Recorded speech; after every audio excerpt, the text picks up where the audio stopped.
man who was once one of his closest advisors. Steve Bannon was a senior figure in the 2016 Trump effort, and for the first several months of the administration until August, he was one of the top staffers in the White House. Now he appears to be at odds with his former boss, to put it mildly.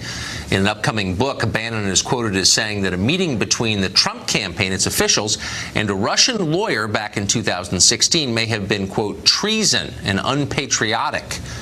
Well, the president responded almost immediately with a statement as pungent as it was direct. Here are a few selected passages. Quote, Steve Bannon has nothing to do with me or my presidency. When he was fired, he not only lost his job, he lost his mind. Steve was a staffer who worked for me after I'd already won the nomination by defeating 17 candidates. Now that he's on his own, Steve is learning that winning is not as easy as I make it look. Steve had very little to do with our historic victory, which was delivered by the forgotten men and women of this country. Yet Steve had everything to do with the loss of a Senate seat in Alabama held for more than 30 years by Republicans. Steve does not represent my base. He's only in it for himself. We have many great Republican members of Congress and candidates who are very supportive of the Make America Great Again agenda. Like me, they love the United States of America and are helping to finally take our country back and build it up rather than simply seeking to burn it all down. Pretty amusing. And there's some truth in there for sure, but don't let that obscure the larger truth. The ideological gulf between the president and Steve Bannon is small. This is not a fight over ideas. It's a fight over who deserves credit for an election win. Talk about missing the point. The legacy of 2016 is not a single person, any person. It's a set of ideas, the ones that reflect the hopes and the needs and the fears and the aspirations of a badly mistreated American middle class. Those voters came to the polls because they wanted real borders, higher wages, dignified jobs. They were dispirited by the opioid epidemic. They revere their country, but they had come to recognize that it is hard to make the rest of the world better and very easy to make it worse.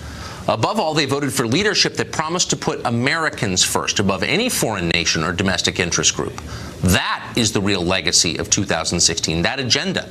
And getting it done is the central duty of this administration, regardless of who staffs it. Matt Schlapp is the chairman of the American Conservative Union, and he joins us tonight. Matt, good to see you. Good to see you, Tucker. So we had a lot of different lead segments in mind because there's a lot going on in the world. This statement kind of overtook the entire news cycle here in Washington, and I'm still trying, all these hours later, to figure out exactly what this is about. Who is served by this argument, and what does it represent? Well, I think the only people that were happy today were the people on other cable news shows that are prosecuting the case against who was a legitimately elected president. Hashtag resistance and all the forces that feel a little wind in their sails because of this statement from Steve Bannon, which is over the line, inappropriate, and he really should take it back because I know that he doesn't believe what he said. Which statement are you referring to? The idea that Jared Kushner or Don Jr. are traitors or acted in a treasonous way. They're unpatriotic. Yeah, or treasonous is right. Way beyond the pale, and he ought to take it back because that's really not what this is about. Because what he said earlier is that this investigation was a canard, that there was no Russia collusion, that he saw nothing inappropriate, and I think that's where the American people who are good-natured and fair are going to come down on this whole set of questions. And this is going to be a drama that we're going to have to deal with over the next couple of days. But I think it's a very unfortunate thing. So if you get toward the bottom of the president's statement, very colorful statement, he says this: Steve doesn't represent my base. He's only in it for himself. That seems like the nub of it here, the debate over who represents Trump's voters. Is it the president or is it his chief strategist, Steve Bannon? What's the answer? The conservative movement is not aligned to any one person, but they are head over heels overjoyed with the first year of the Trump presidency and the Trump agenda. They know that we could be looking at 1 or 2 additional Supreme Court openings potentially in 2018, and they know that there's going to be a huge election at the end of this year where the majority in the Senate and the House are up for grabs. And they believe, they might have been unsure about Trump in the beginning, but they're not unsure about him now, Tucker. And there's no question as to whether or not who their allegiance is with. It's the leader of their party, it's the president of the United States, and it's the agenda he's pushing, and Steve Bannon is for that agenda too. So why do anything to help hashtag resistance, which is all about trying to delegitimize Trump And I think that's where Steve made a big mistake with this, with his talking to a very left-wing journalist who he shouldn't even be talking to. That journalist is not very left-wing, by the way, Mike. Well, I just in point of fact, I don't think he is. And it wasn't just in that conversation. Do you think that this journalist is somebody who he should talk to in this manner in order to really try to harm the Trump agenda? I don't think it's smart. No, I'm not saying that. I'm just saying I have confidence that that journalist, Michael Wolff, is accurately representing the quote that he heard, because I think he's an honest journalist. Well, I'm not questioning that part. I don't think he has an ideological agenda here. What I'm struck by is the fact that it was said in the first place by Steve Bannon, and I wonder why. Well, that's the question. Why? What's the point of this? I think the point is that when you're a staffer at the White House, you're a staffer. By the way, he did this as a staffer. Right. You serve a president. I've served a president, right? And you don't talk to journalists, whether on the record or off the record in any way, to try to harm the agenda. If you're trying to harm the agenda, who's disloyal? But this is not the first time. I mean, it's not just well, it doesn't matter. This, Michael. Right. No, but I'm just saying, in 5 different interviews in the past couple of months, you have seen direct attacks on Trump by Bannon, or attacks that clearly came from Bannon. And I'm just wondering, is there a point to this? Where is this going? I mean, you're one of the leaders of the institutional conservative movement in Washington. Right. Do you see Steve Bannon leading part of it 5 years from now? I think Steve Bannon is an important voice, but I think he's greatly marginalized his voice, because what this looks personal, this looks petty. It's about who did the most to help Donald Trump win.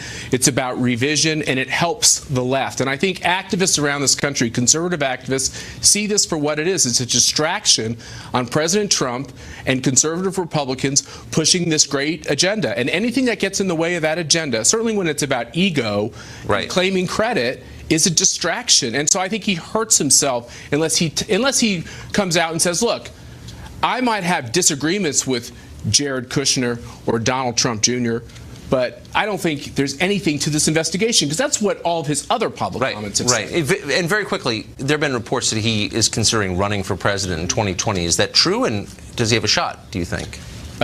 He does not have a shot, period. And he certainly doesn't have a shot in a Republican primary. No one is going to run to the right of Donald Trump, Tucker. He has captured that by making this commitment to conservatives with this agenda and delivering on the agenda. It's ironclad. Matt Schlapp, thank you, man. Thanks, Tucker. Keith Koffler has spent a lot of time thinking about Steve Bannon. He is the author of the book Bannon, Always the Rebel. Some would say the definitive biography of Stephen K. Bannon. Keith, great to see you. I would say that too. Thank you, Tucker. So what is, you know Bannon well. Yes. You wrote a book about him. Right. What's the point of this? He doesn't do things, presumably, for no reason. I think that he was angry. I think that at the time he said that, it could have been either July or right after, because they said it was soon after a July story in the New York Times. So it didn't have to be while he was still a staffer. It might have come in August, right after he left the White House. I'm not sure. Either way, he was involved in these vicious internecine struggles within the White House. Right. I don't think there's necessarily a point to this. I think he might roll it back if he could at this point. I doubt he will. But I differ a little bit on the results of this, because I think that the person, what happened here is that the president issued a statement condemning an individual. I've covered the White House for 20 years. I've never seen that. Right. Maybe Osama bin Laden. Other than that, I've never seen an official presidential statement condemning an individual. Bannon is not going to react well to this. He probably already has had some trouble with Trump's flirtation with a DACA deal, maybe even a little bit with the tax cut. The problem for Trump is this. He has basically declared war on Steve Bannon. Steve Bannon likes wars, and I think he's going to go for it. He may not come out immediately against Trump, but little by little he may end up picking apart Trump. And the problem for Trump is that Bannon is his conduit to the base, his best conduit to the base. If he loses Bannon, he cannot afford to lose a lot of the base. He may think he won the popular vote, but he didn't. The base is what elected him, and he needs Bannon to support him in that. So you think that Trump voters trust Steve Bannon more than they trust Donald Trump? No, I'm not saying that, although Bannon is a rock star among the populist voters that elected Trump. What I'm saying is that if Bannon does even a little damage to Trump, which he could do, let's say Trump wins the war, if there is a war, against Bannon. If Bannon damages him even a little bit, Trump cannot afford that. And Breitbart News and Bannon himself is the most important conduit to the base that Trump has, other than Trump himself. Let's be clear. Trump is the best person for that. But look how many votes he won by, 60,000 votes turned in the election. He loses it. If it's another type of election like that, and he's got one of his premier spokesmen, and he's also been a spokesman for Bannon for many months, against him, then, Trump can have a problem. So let me just, since you know his mind, let me ask you the question I asked Matt Schlapp, which is, this is clearly not an isolated occurrence of him attacking Trump. He's been doing this, or through, in effect, cutouts. He's been doing this for months. Right. What's the point? What's he trying to get out of that? Mostly he's been supportive of Trump. The people that he is angry with are the people around Trump. And, Ivanka Trump, Jared Kushner, who he calls Javanka, he's been doing that without severe penalty for quite a while now. Now, and you can understand Trump being upset that his son is being called treasonous, of course. But I think that, what he is trying to do is marginalize people within the White House who have a more establishment Republican agenda and keep Trump's ear and keep Trump focused on the things that he was elected on, not on his base.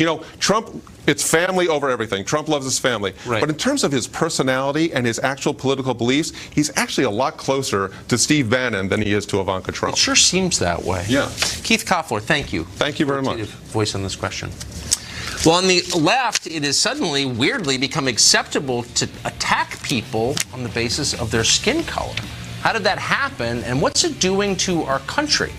We'll tell you in sad and thorough detail next.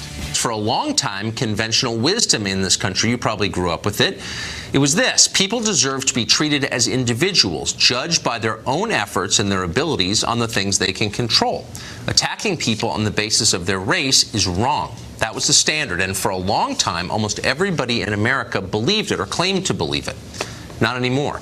On the left, it's now acceptable, even encouraged, to attack and discriminate against people solely on the basis of their skin color. Now, you're not supposed to say anything about it, but suddenly it's everywhere. Consider The Root, for example. It's an online magazine owned by the media company Univision. It's not some obscure hate site lurking in the dark corners of the internet. It's considered a mainstream destination. It's got 8 million visitors a month. It's supported by huge advertisers like Toyota. Here are some recent stories The Root has published. Quote, white people need to be better people. 5 life hacks for black people who want to leverage white guilt to make white people uncomfortable at work. We need a reset button or something for white people. The most useless types of white people ranked. There are plenty more just like that. You can Google it if you want. The articles have a pretty clear intent to attack and ridicule an entire race for the crime of being born with certain genes. Now imagine a news website that tried to rank the most useless types of fill-in-the-blank people. Would you be embarrassed to read something like that? We hope you would be. Would Toyota advertise on a site that ran a piece like that? Come on, of course not. But it advertises on The Root, and The Root is not alone, not even close to alone. Take a look at BuzzFeed. It's one of the most popular websites in America. In 2016, that company was valued at $1.5 billion. That's 6 times what Jeff Bezos paid for the Washington Post a couple of years ago. Just last week, BuzzFeed published a piece entitled 37 Things White People Need to Stop Ruining in 2018. One of the items on the list, America. Now, that's not just wrong, it's nuts. It's actually suicidal. As liberals are always correctly reminding us, America is a multiracial society, which is great. Racial societies are great, multiracial ones, but they're fragile, always. And they only survive when people of different races decide to treat each other as human beings with equal dignity. When they square off into warring tribes, it's over. Now, liberals say they abhor white nationalism, and they should, but at the same time, they're promoting it with crap like this. When liberals pull up BuzzFeed for the latest listicle on why white people are wrecking America or whatever, they're happy to laugh along because they're safe in the knowledge it doesn't actually threaten them. But the joke looks a lot different when you're not rich. Imagine you're a machinist on disability in Akron. You've lost family and friends to heroin. You haven't painted your house in 20 years. Everybody you know is being crushed by the rising costs of education and health care. You're fairly certain your kids are going to make even less than you do, assuming jobs will even exist when the robots get here. You're worried, and you should be. And now some smug private school kid from Brooklyn is lecturing you about how you're the problem because of the color of your skin and the privilege it conveys. How much of that are you going to take before you explode at the unfairness of it all? And at that point, why wouldn't you embrace a racial identity? Everybody else seems to be doing it. That's a disaster, and it's not theoretical, by the way. That's what's going to happen in the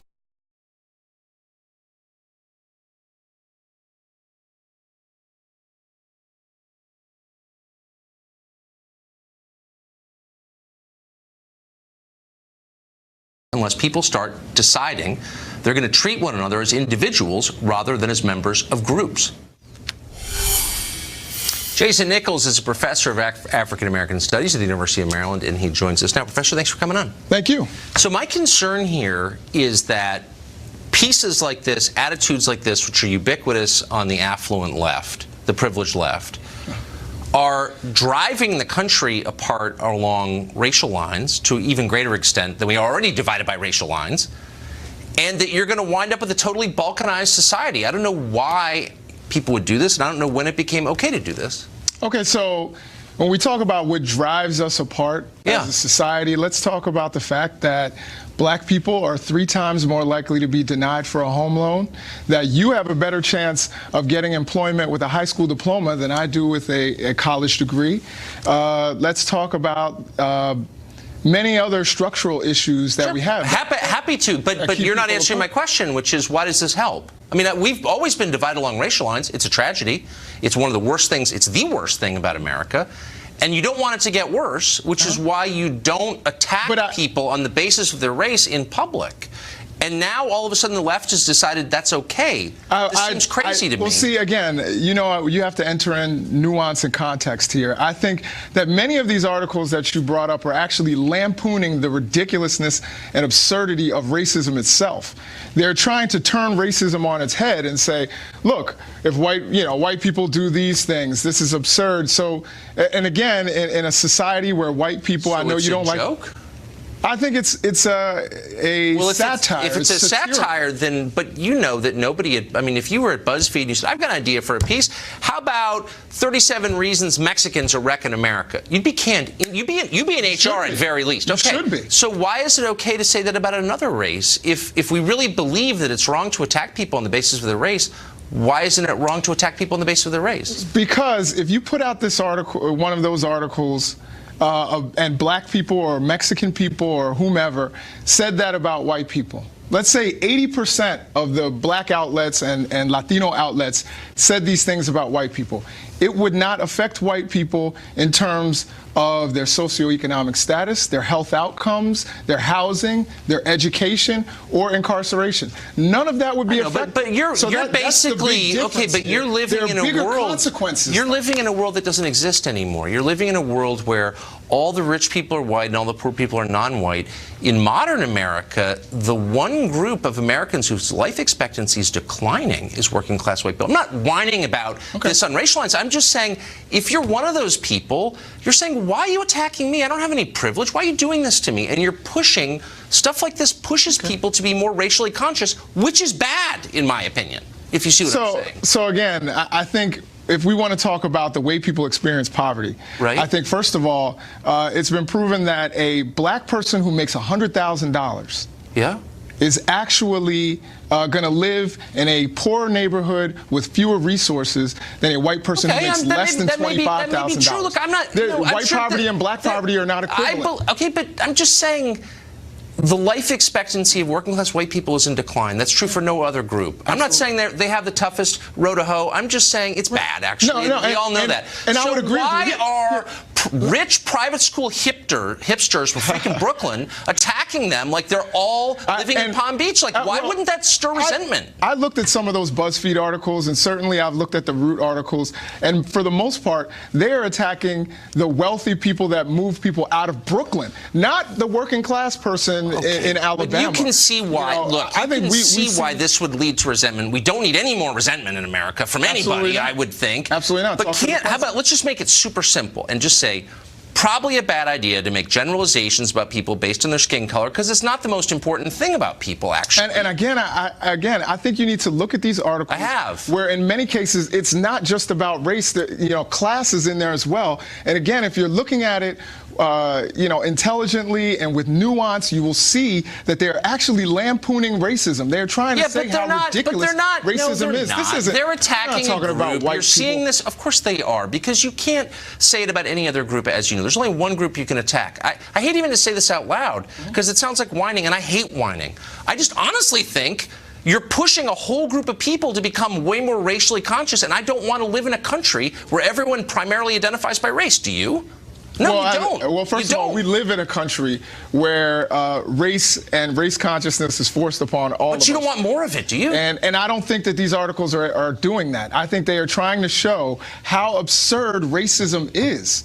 That's the whole point. But only white racism, as if that's the only kind, and that's not true. That's the only kind that has systemic consequences on people. Boy, I'm telling you, it's just not fair to say to someone who lives in the middle of the country, whose economic prospects have been devastated, who really doesn't have much of a future, you're part of the problem? Really? Like, in what world is that person oppressing anybody? Yeah, like, and I honestly don't think that most of those articles are saying that about that person who's in the middle of the country, who is suffering economically. It just seems like another example of the powerful mocking the weak in order to feel virtuous. And I don't. And I hate that. Well, first of all, I would disagree that some, writer or staff writer or contract writer for the BuzzFeed represents the powerful. That guy's making $40,000 a year. Name one who went to public school in the Midwest. I bet you can. Anyway, we're out of time. Congressman, thank you. Congressman. Well, maybe in the future. I hope you'll announce on this show, Professor. Good to see you. Chadwick Absolutely. Moore is a journalist in New York City, home of Brooklyn, and people who write for BuzzFeed, and he joins us tonight. Chadwick, I know I'm painting with a broad brush here, but I can kind of picture the staffer in question sneering at the middle of the country and maligning an entire group based on their skin color, which I thought was not allowed. Right. Yeah, I don't believe your guest for one second when he thinks, your former guest, when he says he thinks that these articles are meant to be satire and make fun of racism. No. It's exactly, I think, how you painted it. These sort of liberal Oberlin kids who graduated and live in Brooklyn and for some reason want to believe in this sort of dismantle the wealth narrative, and they think the way to do that is to attack white people. I mean, it's Marxism, it's socialism, and it has the mainstream media's ear, it has mainstream society's ear. When you see these people who obsess over victimhood so much, it's so fascinating, because if you want to see racism everywhere, if you're brainwashed to see racism everywhere, or homophobia everywhere, or whatever, then you will. That's the world you will live in.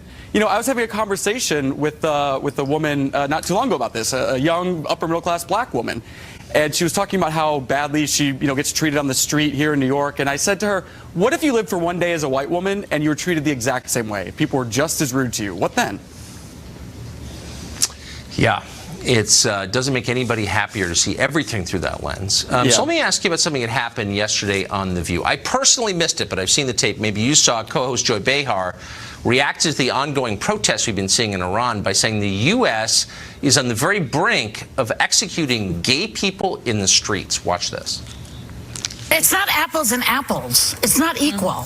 But we're on a very slippery slope in this country toward throwing democracy out the window every single day. We have to defend the freedom of the press and civil rights here. We do, but we're not being stoned in the street for being gay. Not yet. They're completely.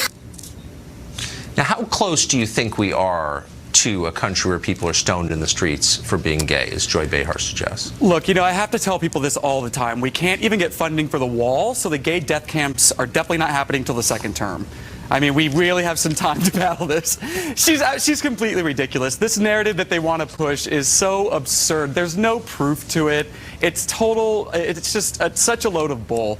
I don't know. In that same discussion, she was sort of ironically saying that the protesters in Iran and the so-called women's marchers here, these resist protesters, she called them protesters, are basically fighting for the same thing. And she said, well, the details are different about what they're fighting against, but the general thing, that they want democracy and freedom, and ours is deeply under attack in this country. All right, well, firstly, let's talk about that. In Iran, you have women tearing off their headscarves and in their hijabs. And here in New York and in Washington, you have women and men, liberal men, putting them on as a symbol of liberation. yours. And when she says it, yeah, it's so funny to see her saying our democracy is under attack. But it's also, I mean, it's such grotesque overstatement. And I know what it's like to get mad on television, but part of your brain says, pull back a little bit. Don't say more than you mean. Don't overstate things grotesquely, because if you do, you're going to be called on it. And you shouldn't say things that aren't true. No one ever calls anybody on the left when they say ludicrous things like gays are about to be stoned in the streets. What?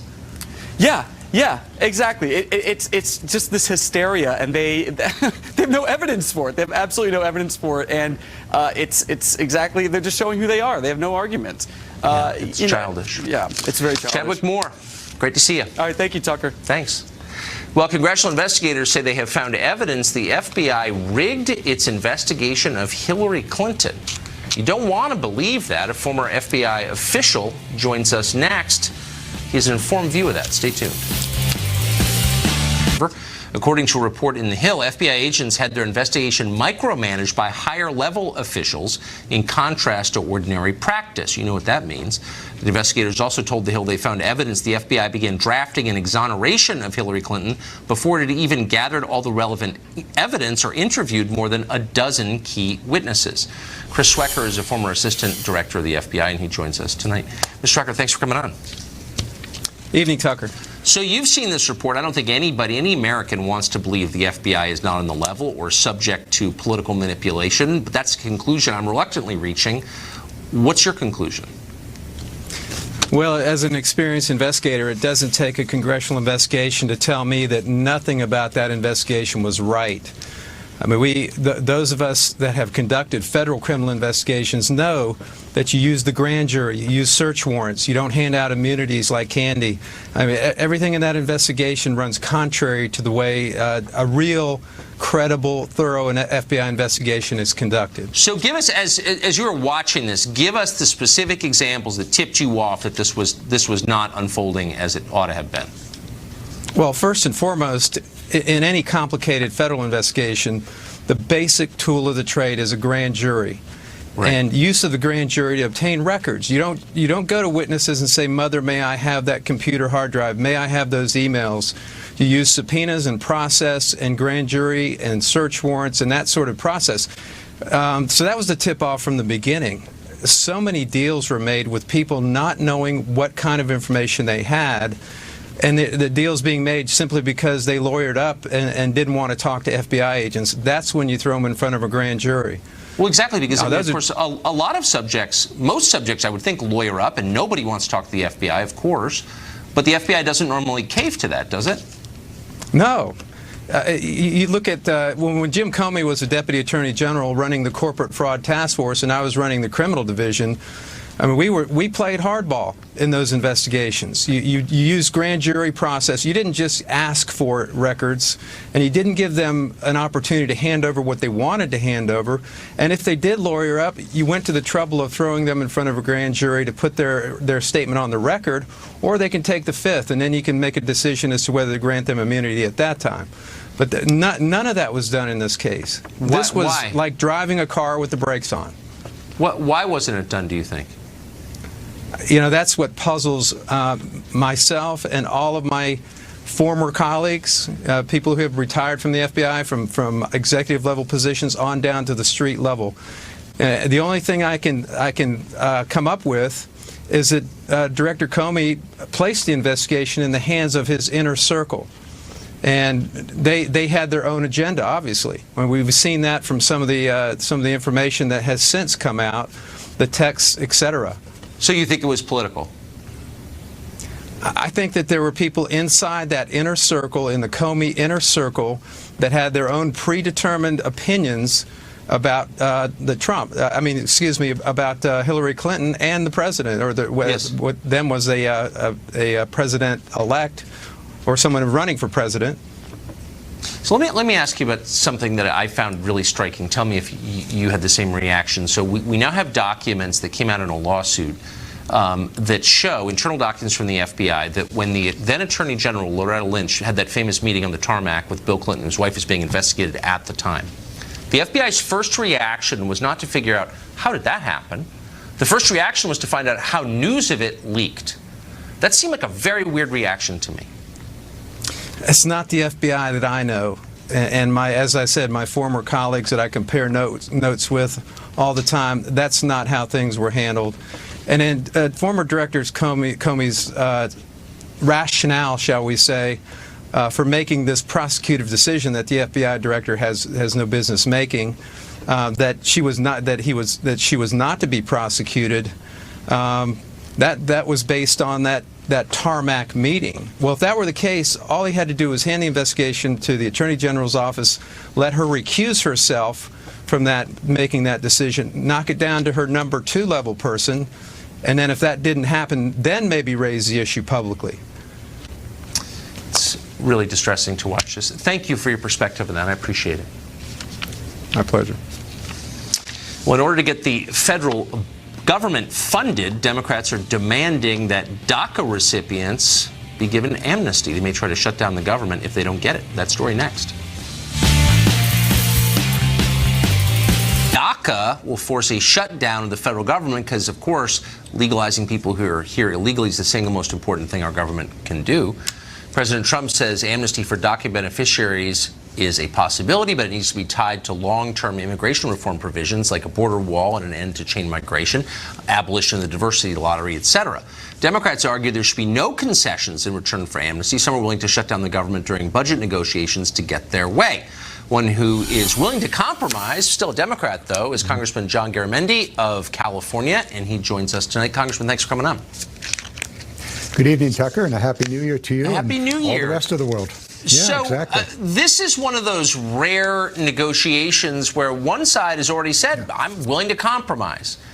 The president has said, look, I'm willing to support legalization, amnesty for these people here legally, but you got to reassure us that they're not going to bring all their relatives with them, and that we're going to be able to prevent people like them from coming in the future with like real border security, like a wall. Why would Democrats be against that? Well, certainly the Democrats do not want the government to shut down, period. That's our position. Right. We've held that position in the past, and frankly, we were not responsible for the shutdowns of the past. However, going forward, what are we to do? We did, or the Republicans put a $150-some billion hole in the money that we need to fund all government programs for the next year. That was the tax cut that we just passed last December.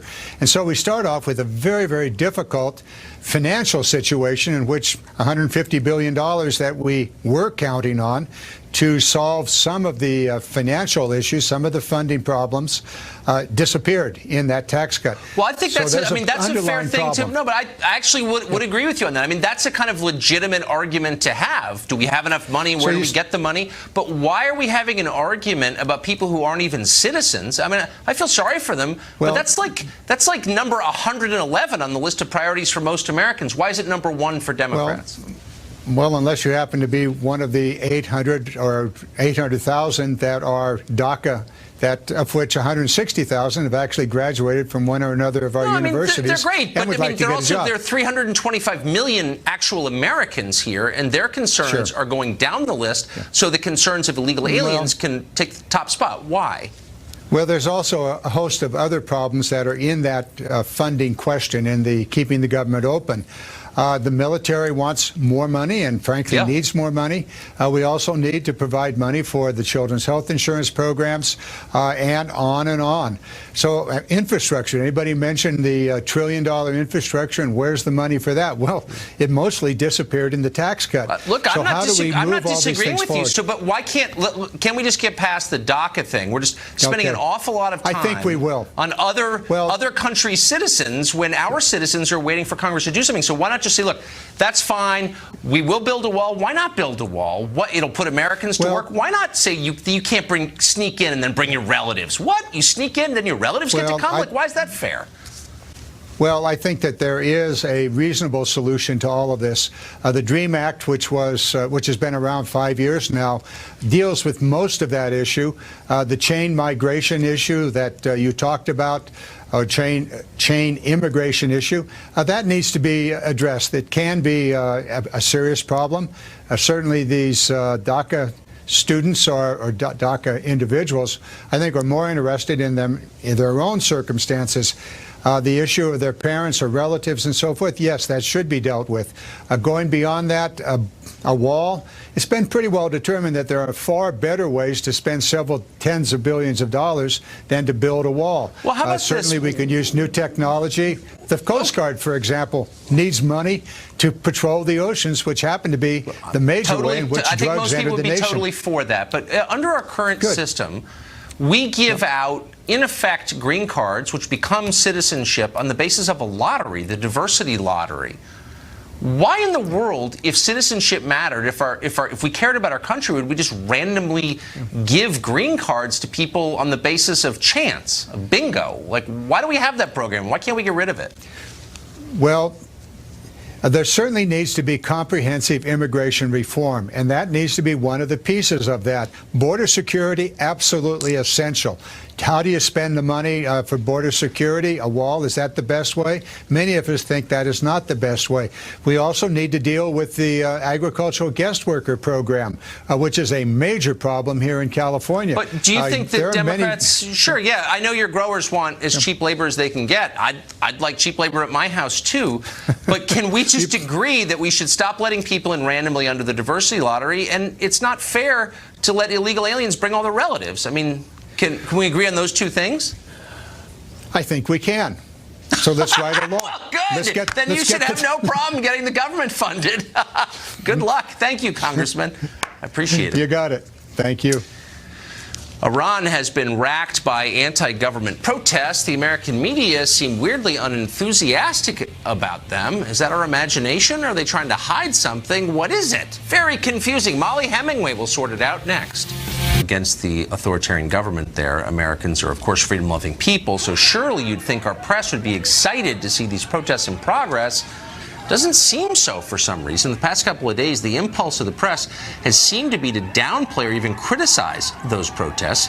NBC, ABC, CBS all minimized the scale of them. An article on CNN's website highlighted pro-government counter-protests made in response to what it called, quote, rare anti-government protests. The New York Times tweeted that the protesters had, quote, ignored calls for calm from Iran's president. Are we imagining this? There's something weird going on here. Molly Hemingway is a senior editor at The Federalist. She's thought a lot about this and watched carefully. She joins us tonight. What is this about, Molly? Well, I think there are some good reasons why you're not seeing a lot of coverage, and then a lot of bad reasons. Okay. The good reasons is that the good reason is that Iran is a very oppressive regime. They kidnap foreign tourists. They do not have a free press. We don't have good lines of communication. It's very difficult to cover what's happening there. And there are a lot of bad reasons why you're not seeing a lot of coverage, and that could be everything from how these waves of protests completely undercut the narrative that we heard throughout the Obama administration. And I think that our media tend to want to protect and defend President Obama. How would these protests undercut that storyline? President Obama and his administration kind of subverted everything to their goal of getting an Iran nuclear deal. They placed their bets with these mullahs, who they pitched as very moderate, and who they made this massive deal with. And they used people in the media to help sell this deal. And when we see these protests, it's very different from what we were told. We were just told by the New York Times very recently that Iran was a very unified country. They were unified behind their regime, that they were united in their opposition to Donald Trump. Well, obviously that's not true when you look at these protests, however big they are, that there is at least some coalition of people who are extremely upset with their regime and their corruption of the regime and the economic consequences of that. Some of the signs talk about how they don't like that they're involved in all these foreign conflicts and how they're supporting terror in the region. That's completely different than what we've been told, and I don't think journalists like to come clean when they are shown not to be telling. Could it also be that it's far away and complicated, and that it's much easier to write about some stupid lunch Carter Page whatever, or some 26-year-old fake foreign policy advisor had during the campaign? The Russian nonsense maybe is closer to the heart of most journalists? Yes, and that's why it's actually so frustrating to read the New York Times coverage, because so many bureaus so many people have just dropped foreign bureaus, or they don't have good resources in these regions. And it is very difficult to cover when you don't have people, on the ground. But the New York Times does, and a lot of what they've been publishing has been sort of very friendly to the regime and parroting the regime's lines. Now, part of that might be that they're afraid that they're reporting resources they're vulnerable, but you shouldn't subvert journalism to share propaganda. Iran seems like the one country in the region whose population is pro-American or potentially pro-American and kind of reasonable, and it is not really represented by its regime at all. It's sort of weird that American journalists wouldn't be more sympathetic to the population of the country yearning for a new government. Right. When, particularly a few years ago, many people in our media were so excited by Arab Spring, by revolutions that they saw, where even in some of those cases you were getting rid of bad leaders and replacing it with even worse leaders. Well, in this case, there's no question that Iran is a completely oppressive country and that it's doing a lot of bad in the region. And there are people there who are very frustrated and should be, at least you should see some sort of vocal support or coverage of what they're trying to accomplish. I mean, these are very brave people. Their chances are not very good of actually achieving revolution, not just because of the military there, but the secret police and all these other resources that the regime there has. And, you know, they're doing pretty impressive work. It does seem like a lot of the countries we saw sort of become more democratic for about 20 minutes during the Arab Spring were not ready for self-government. Iran seems a lot closer to being ready. It seems to have a much more impressive population, if I can be blunt,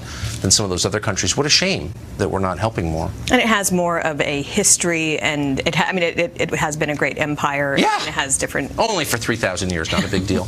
Molly Hemingway, thank you. Thanks.